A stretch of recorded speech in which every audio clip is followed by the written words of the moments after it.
Hi, my most talented ones. Today I'll show you how to easily create the sea foam on a board and in a silicone mold, since these are different processes. So sit back, relax, and I show you the magic of epoxy resin. And stick around until the end. I'll include photo and links to all the necessary material that you can find in any hardware store. First, let's break down how to create the ocean in a mold, in a silicone mold. Remember, it's very important, you can pour the ocean base all at once. And here's why. The foam will sink, and as you try to blow the waves, it'll hit the base of the mold, of silicone mold or foam, and come back.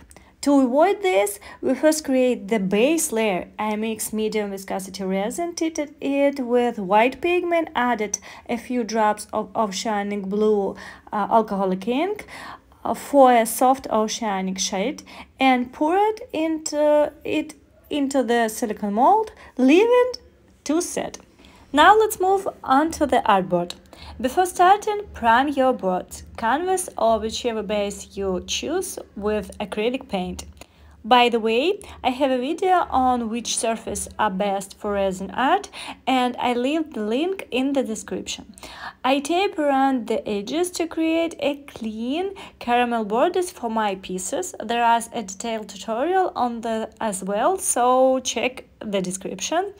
Now, on important note, never pour freshly mixed resin right away. We wait. How long you must wait? It depends which viscosity epoxy resin do you have. Check the room temperatures, make sure the surface is level, and ensure there's no high humidity. Mix the resin exactly according to the instruction. Carefully add the pigment and let it sit for a bit. I want to create a deep ocean, so I'll be working in two stages. First, I create the deep and then I add the waves. For the deep, I'm using a technique called a dirty pour. Have you heard of it? Let me know in the comment. A dirty pour is when several colors, ideally no more than 3, are mixed into 1 cup. And then you use that single pour to create the design. This results in vibrant, bold streaks. So I mix up a thick white, dark blue and black and combine part of the colors into a dirty pour. Remember this term because you'll be heard it often. Next, I alternate between regular pigment and the dirty pour mixed. This way your artwork looks deeper and more dimensional. This is technique used to create Geode art pieces. If you heard it, I leave a link to one of my tutorial in the description. Once you pour all the colors, you can use a heat gun. I work with a construction heat gun, but guys, on a low setting, and the temperature shouldn't be too hot. Test it on your hand. It shouldn't just feel warm. I'll create a few cells patterned with it. Don't over it though, as the color can blend too much and turn it a messy mess. Now, we remove the tape, and the resin has thickness to the consistency of warm honey, which we create a caramel-like edge. You can blow the resin a bit more if you need it and then leave it to set. Only after that, I create the waves. I mix medium viscosity resin again, and what's the next step? Who's been paying attention? That's right, we wait until the resin feels like warm tea, and the white pigment, guys, must be very thick. Stay tuned, we're almost there, and soon you'll see the secret to create perfect oceanic cells and foam. I pour a clear base layer and a few strips of liquidly tinted oceanic blue, and then some white streaks. And now the moment has come, how we use the heat gun.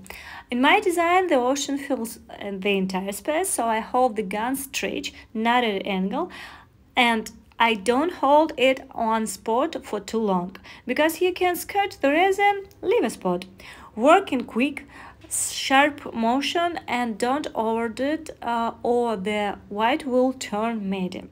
Now Ta-da! The most important part, watch closely. I take a sheet of plastic, you can use cardboard or a plate, and spray silicone aerosol onto it. Now on your ocean work, guys, not your work, just on the surface sheet. Just 2 quick spray and wait. And guys, remember, silicone is very volatile.